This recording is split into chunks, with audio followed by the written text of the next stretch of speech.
안녕하세요. 건행머쌈TV 공인회계사 천승호입니다. 자, 오늘 영상은 증여세를 신고하고 납부를 하였는데 나중에 보니까 내 필요도 없는 증여세를 내가지고 다시 돌려달라, 환급해달라 이렇게 이제 요청한 건에 대해서 세무서가 거부한 사례에 해당이 됩니다. 그래서 세무서가 못 돌려주겠다라고 하였는데 나중에 최종 이미 낸 증여세를 돌려받은 경우, 환급받는 경우 어떤 경우에 해당이 되어서 환급받게 되었는지 그 내용을 소개해 드리겠습니다. 자, 일단 대략적인 개요를 말씀을 드리면은 2018년 10월 12일 청구인 아내분이 되는데요. 배우자 A 남편분과 각 지분 2분지 1시 공동명의로 쟁점 아파트를 땡땡땡1에 매매로 취득을 하였습니다. 그리고 2022년 6월 13일 쟁점 아파트 지분 취득자금에 해당하는 땡땡땡1을 배우자 A로부터 증여받은 걸로 하여 증여세를 기한 후 신고 납부를 하였습니다.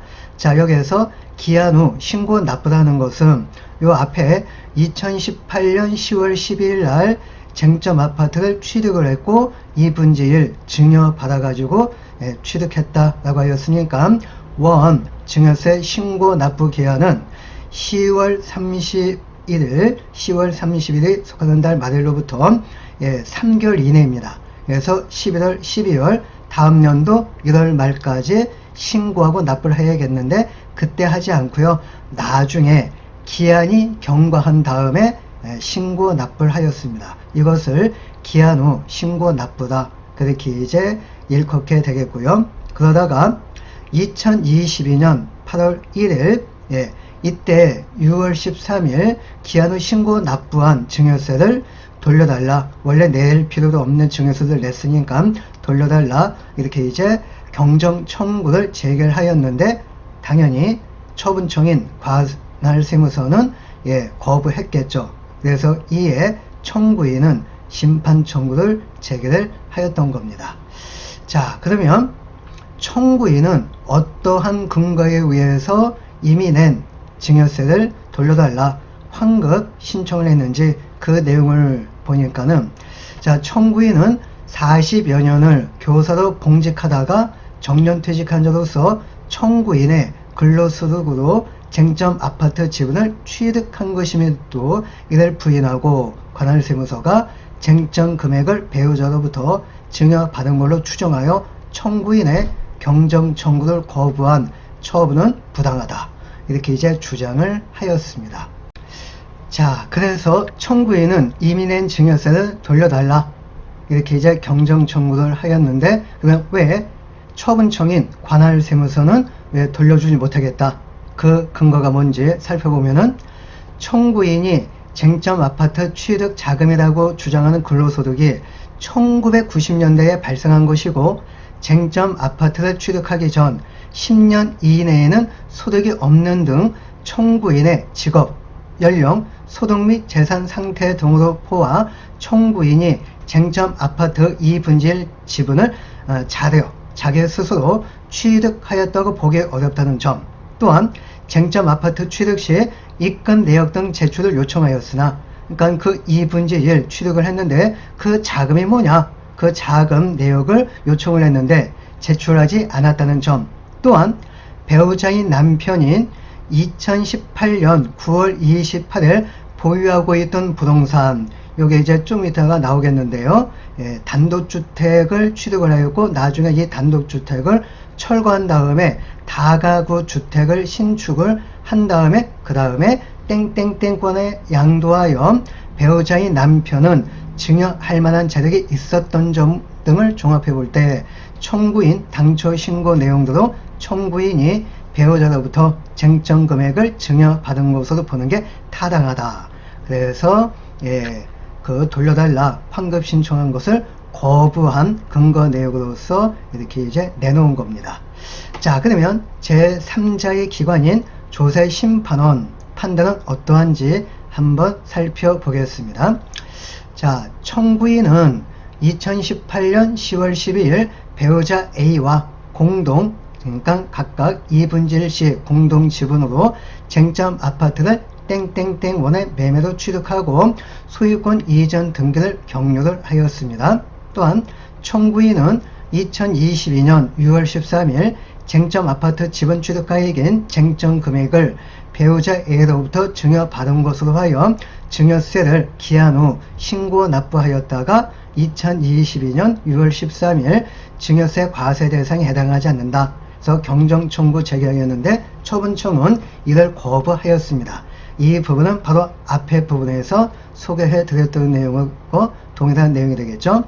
자, 청구인이 쟁점 아파트 취득은 본인 자금으로 취득한 것이라며 제출한 본인 및 배우자에 대한 개요 내역에 의한다면 청구인은 2018년 10월 쟁점 아파트 취득한 다음 쟁점 아파트에 거주하고 있는 자로서 1955년 졸업한 후 1967년부터 1999년까지 총 32년간 교직 생활을 하였고 명예퇴직한 후에는 공무원 연금을 수령을 하였고 1957년 결혼한 청구인의 배우자, 그러니까 배우자의 남편분이 되겠죠. 1990년대부터 경제활동을 거의 하지 않아 지난 30여 년 동안 생활비를 대부분 본인, 즉 청구인이 전담하였다는 내용이 기재가 되어 있습니다.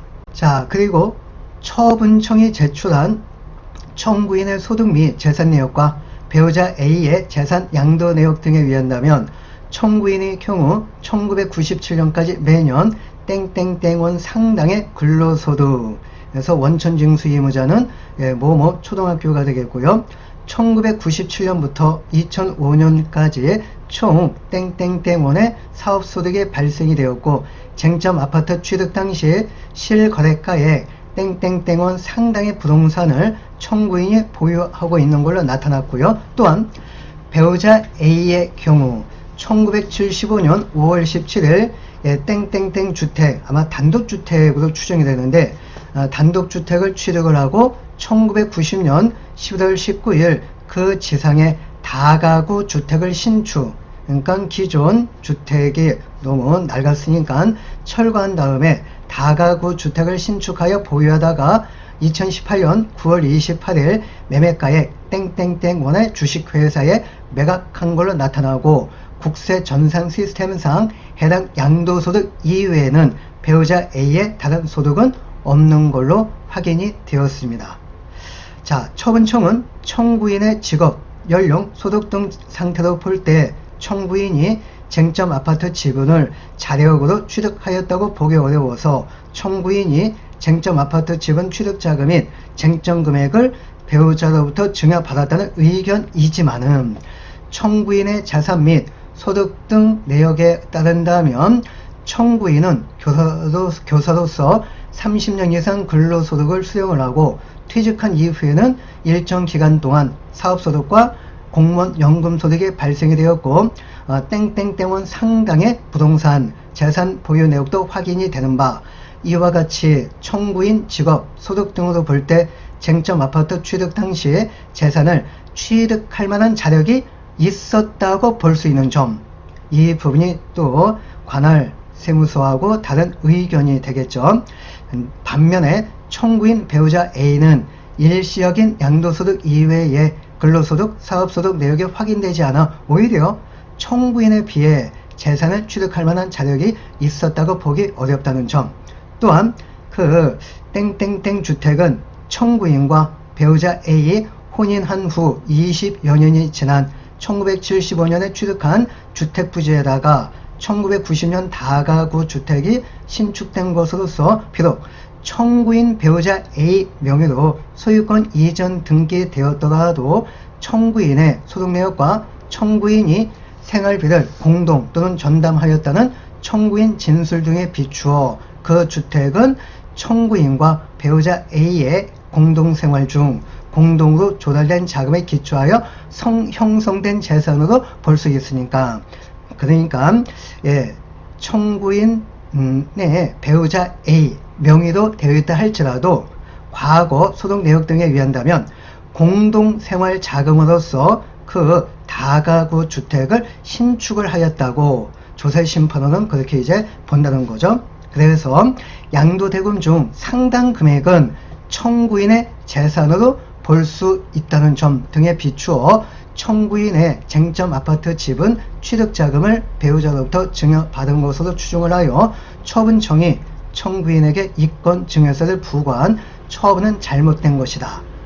이렇게 조세심판원은 판단을 하였던 겁니다. 그래서 납세자의 손을 들어줬던 겁니다. 자, 지금까지 좀 장시간에 걸쳐 가지고 설명을 드리다 보니까 내용이 잘 정리가 되지 않을 것 같은데요. 그래서 결국 핵심적인 부분을 요약을 해서 설명을 드린다면은 처분청은 쟁점 아파트를 구입한 자금이 배우자 A 단독 소유의 다가구 주택을 양도하여 받은 대금 갖고 쟁점 아파트를 취득한 것이니까 청구인은 배우자 A로부터 증여받은 다음에 지분 2분지 1을 취득한 것이니까 증여세 과세 대상에 해당이 된다. 해서 이 쟁점 아파트 취득 자금은 배우자 A의 단독 자금이다.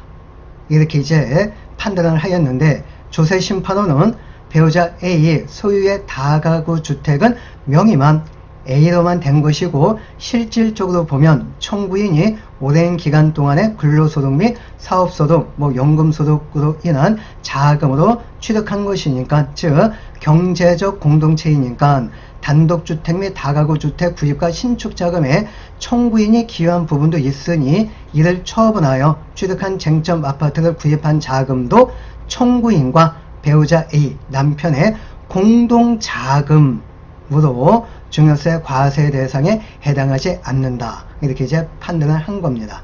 그래서 처분청은 좀 기간을 좀 협소하게 그렇게 이제 바라본 것이고요. 조세심판원은 좀 긴 기간 동안에 형성된 자금, 공동자금으로 봐서 이거는 증여세 과세 대상이 아니다. 그렇게 이제 판단을 하였던 겁니다. 자, 내용이 좀 길었었는데요. 오늘 제가 준비한 내용은 여기까지가 되겠고요. 마지막 부분까지 시청해 주신 여러분들한테 감사의 말씀을 드리겠습니다. 감사합니다.